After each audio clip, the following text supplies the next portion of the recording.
दोस्तों, आज हम आपके एटीट्यूड को तय करने वाले कारकों के बारे में बात करेंगे। मैं आपसे कुछ सवाल पूछता हूं दोस्तों। हम नजरिए के साथ ही जन्म लेते हैं या उसे बड़ा होने तक विकसित करते हैं? हमारा नजरिया किन चीजों से बनता है? अगर माहौल की वजह से जिंदगी के बारे में आपका नजरिया नकारात्मक हो गया है तो क्या आप उसे बदल सकते हैं? दरअसल हमारे नजरिए का ज्यादातर हिस्सा हमारी जिंदगी के शुरुआती सालों में ही बन जाता है। यह सच है कि हम अपने मिजाज की कुछ खासियतों के साथ पैदा होते हैं, लेकिन बाद में हमारा जो एटीट्यूड बनता है उसे खास तौर से ये 3 फैक्ट्स तय करते हैं, जो माहौल, तजुर्बा और शिक्षा, अर्थात एनवायरमेंट, एक्सपीरियंस और एजुकेशन। हम इन 3 नजरियों से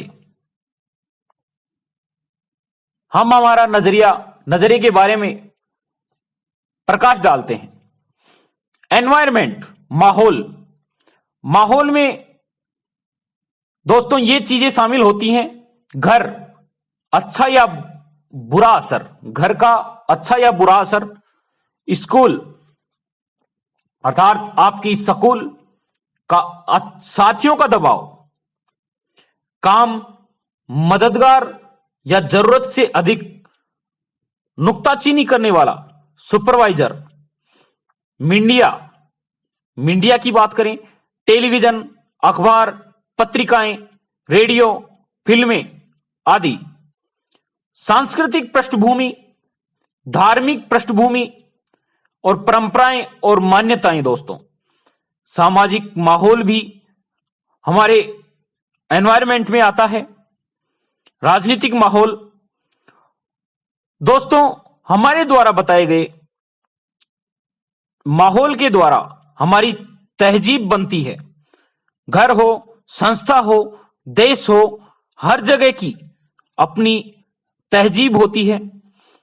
उदाहरण के लिए तौर पर एक बात बताऊं आपको, आप एक स्टोर में जाते हैं तो वहां के मैनेजर से लेकर सेल्समैन, क्लर्क तक को विनम्र, मददगार, दोस्ताना और खुशमिजाज से भरा पाते हैं। फिर आप दूसरी दुकान में जाते हैं तो वहां काम करने वालों को रूखा और बदतमीज पाते हैं। आप एक घर में जाते हैं तो वहां मां बाप और बच्चों को तमीज वाला, मिलनसार और दूसरों का ख्याल रखने वाले पाते हैं, जबकि दूसरे घर में जाने पर हम आदमी को कुत्ते बिल्लियों की तरह आपस में लड़ता पाते हैं। जिन देशों की सरकारों और राजनीतिक माहौल में ईमानदारी होती है, वहां के लोग भी आमतौर पर ईमानदार, कानून का पालन करने वाले और मददगार होते हैं। इसका उल्टा भी उतना ही सही है। जिस तरह बेईमान और भ्रष्ट माहौल में एक ईमानदार आदमी का जीना मुश्किल हो जाता है, उसी तरह ईमानदारी से भरे माहौल में बेईमान व्यक्ति को मुश्किल होती है। दोस्तों, अच्छे माहौल में मामूली कर्मचारी की भी काम करने की शक्ति बढ़ जाती है, जबकि बुरे माहौल में अच्छा काम करने वाले की काम करने की शक्ति घट जाती है। दोस्तों, तहजीब की बात करें अर्थात कल्चर की बात करें, कभी नीचे से ऊपर की ओर नहीं जाती है, बल्कि वह हमेशा ऊपर से नीचे की ओर आती है। हमें पीछे मुड़कर देखना चाहिए कि हमें खुद के लिए और अपने आसपास के लोगों के लिए कैसा माहौल तैयार किया है। बुरे माहौल में लोगों से अच्छे व्यवहार की आशा नहीं की जा सकती। जहां कानून का न होना ही कानून बन जाता हो, वहां ईमानदार नागरिक भी चोर, उचक्के और बेईमान हो जाते हैं। कुछ समय निकालकर इस बात का गौर कीजिए कि हमारे माहौल पर ये कैसा असर डालते हैं और हम जो माहौल तैयार करते हैं वह दूसरों पर कैसे असर डालता है। दोस्तों, अगर तजुर्बे की बात करें, अर्थात एक्सपीरियंस की बात करें तो अलग अलग लोगों से मिलने तजुर्बे के मुताबिक हमारा व्यवहार भी बदल जाता है। अगर किसी इंसान के साथ हमें अच्छा अनुभव मिलता है तो उसके बारे में हमारा नजरिया अच्छा होता है, पर बुरा अनुभव मिलने पर हम सावधान हो जाते हैं। अनुभव और घटनाएं हमारी जिंदगी के संदर्भ बिंदु अर्थात रेफरेंस पॉइंट पर बन जाते हैं दोस्तों। हम उनसे नजरिए नतीजे निकालते हैं जो भविष्य के लिए मार्गदर्शन की भूमिका निभाते हैं।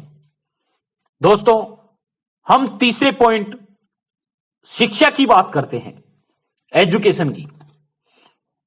शिक्षा औपचारिक हो या अनौपचारिक, दोनों तरह की होती है। आजकल हम लोग सूचनाओं के सागर में गोते लगा रहे हैं, लेकिन ज्ञान और समझदारी का अकाल पड़ा हुआ है। ज्ञान को योजनाबद्ध ढंग से समझदारी में बदला जा सकता है और समझदारी हमें कामयाबी दिलाती है। दोस्तों, शिक्षक की भूमिका काफी महत्वपूर्ण होती है। उसका प्रभाव अनंत काल तक रहता है। इसके असर की लहरें अनगिनत हैं। दोस्तों, शिक्षा ऐसी होनी चाहिए दोस्तों जो हमें केवल रोजी रोटी कमाना नहीं बल्कि जीने का तरीका सिखाए। दोस्तों, अगर हम सकारात्मक नजरिए की बात करें तो सकारात्मक नजरिए को कैसे पहचानें? जिस तरह सेहत खराब न होने का मतलब अच्छी सेहत नहीं होता, उसी तरह किसी इंसान के नकारात्मक न होने का मतलब यह नहीं होता कि वह सकारात्मक है। सकारात्मक नजरिए वाले लोगों की शख्सियत में कुछ ऐसी खासियतें होती हैं जिनकी वजह से उन्हें आसानी से पहचाना जा सकता है। ऐसे लोग दूसरों का ख्याल रखने वाले, आत्मविश्वास भरे, धीरज वाले और विनम्र होते हैं। ये लोग खुद से और दूसरों से काफी ऊंची उम्मीद रखते हैं। उन्हें अच्छे नतीजे हासिल होने की आशा रहती है। पॉजिटिव नजरिए वाला आदमी हर मौसम में फैलने वाले बारहमासी फल जैसा होता है। उसका हमेशा स्वागत किया जाता है। दोस्तों, सकारात्मक नजरिए को देखें तो हम उसके फायदे देख सकते हैं। दोस्तों, सकारात्मक नजरिए के कई फायदे होते हैं। इन्हें आसानी से देखा जा सकता है, लेकिन आसानी से दिखाई देने वाली चीज को उतनी ही आसानी से अनदेखी भी किया जा सकता है। दोस्तों, सकारात्मक नजरिया शख्सियत खुशनुमा होती है। सकारात्मक नजरिए वाले लोगों की शख्सियत खुशनुमा होती है, जोश भरे होते हैं, जिंदगी का आनंद उनमें बढ़ा हुआ होता है। आपके अगल बगल के लोगों को प्रेरणा मिलती है और सकारात्मक नजरिए वाले लोगों के समाज में महत्वपूर्ण योगदान देने वाले सदस्य होते हैं और राष्ट्र की संपत्ति बन जाते हैं। अगर हम देखें सकारात्मक संस्थाओं के बारे में, सकारात्मक संस्थाओं से उत्पादकता बढ़ जाती है, टीम भावना बढ़ती है, समस्याएं हल हो जाती हैं, क्वालिटी बढ़ जाती है, माहौल आपके मुताबिक बनता है दोस्तों, और वफादारी बढ़ जाती है। नकारात्मक नजरिए के नतीजे बहुत खतरनाक होते हैं दोस्तों। जिंदगी की राह रुकावटों से भरी पड़ी है। अगर आपका नजरिया नकारात्मक हो तो अपने लिए सबसे बड़ी रुकावट हम खुद बन जाते हैं। नकारात्मक नजरिए वाले लोगों के लिए दोस्ती, नौकरी, शादी और संबंधों को कायम रख पाना काफी मुश्किल होता है। नकारात्मक नजरिए की वजह से संबंधों में कड़वाहट बढ़ जाती है, लोग नाराज रहते हैं, जिंदगी बेमकसद हो जाती है, सेहत खराब रहती है, खुद के लिए और दूसरों के लिए तनाव बढ़ जाता है। नकारात्मक नजरिए की वजह से घर और कामकाज की जगह का माहौल बिगड़ जाता है। ऐसा आदमी समाज के लिए बोझ बन जाता है। ये लोग अपने नकारात्मक नजरिए को छुआछूत रोग की तरह अपने आसपास के लोगों और आने वाली पीढ़ियों तक फैला देते हैं। दोस्तों, नकारात्मक नजरिए से वाकिफ होने के बावजूद हम उसे बदलते नहीं हैं। क्यों नहीं बदलते दोस्तों? इंसान स्वभाव का आम तौर पर बदलाव विरोधी होता है। हमें बदलाव तकलीफ देह लगती हैं। बदलाव का नतीजा अच्छा हो या बुरा, अक्सर इससे तनाव बढ़ता है। कई बार हम अपनी बुराइयों के साथ जीने में इतना आराम महसूस करते हैं कि बेहतरी के लिए होने वाले बदलावों को भी कबूल नहीं करना चाहते। हम बुरे ही बने रहना चाहते हैं। चार्ल्स डिकेंस ने एक ऐसे कैदी के बारे में लिखा है जो सालों तक एक काल कोठरी में कैद रहा। सजा काट लेने के बाद उसे आजाद कर दिया गया। उसे काल कोठरी से बाहर खुली धूप में लाया गया। उस आदमी ने अपने चारों ओर देखा। कुछ देर में ही वह अपनी इस नई आजादी से परेशान हो गया। उसने वापस काल कोठरी में जाने की इच्छा जाहिर की। वह आजादी और खुली दुनिया के बदलावों को कबूल करने के बजाय काल कोठरी, अंधेरे और हथकड़ियों में ही सुरक्षा और आराम महसूस कर रहा था, क्योंकि वह उन्हीं का आदी हो चुका था। इन दिनों भी कई कैदी ऐसा ही व्यवहार करते हैं।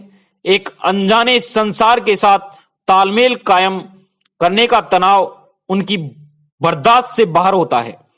इसलिए वे जानबूझकर और अपराध करते हैं, और ताकि उन्हें वापस जेल भेज दिया जाए। वहां उनकी आजादी पर भले ही पाबंदी रहती हो, लेकिन उन्हें अपने बारे में कम फैसले लेने पड़ते हैं। अगर हमारा नजरिया, हमारा एटीट्यूड नकारात्मक है, तो हमारी जिंदगी की सीमाओं में कैद है। ऐसे नजरिए की वजह से हमको अपने काम में सीमित कामयाबी ही मिल सकेगी। हमारे दोस्तों की तादाद कम होगी और हम जिंदगी का कम आनंद उठा पाएंगे। दोस्तों, इसलिए हमें हमारे नजरिए को बदलना होगा। जैसा नजरिया रखेंगे वैसा ही काम होगा। इसलिए दोस्तों, हमारे नकारात्मक नजरिए को सकारात्मक में बदलकर हमें आगे बढ़ना होगा, और आगे बढ़ते हुए हमें कुछ ऐसा काम करना होगा जिसमें हमें नाम मिले, हमारा नाम हो और हम कामयाब होके दिखाएं। दोस्तों, हमारे चैनल राजेंद्र यादव RJ 14 को सब्सक्राइब करें, शेयर करें, लाइक करें। थैंक्स फॉर वॉचिंग दोस्तों।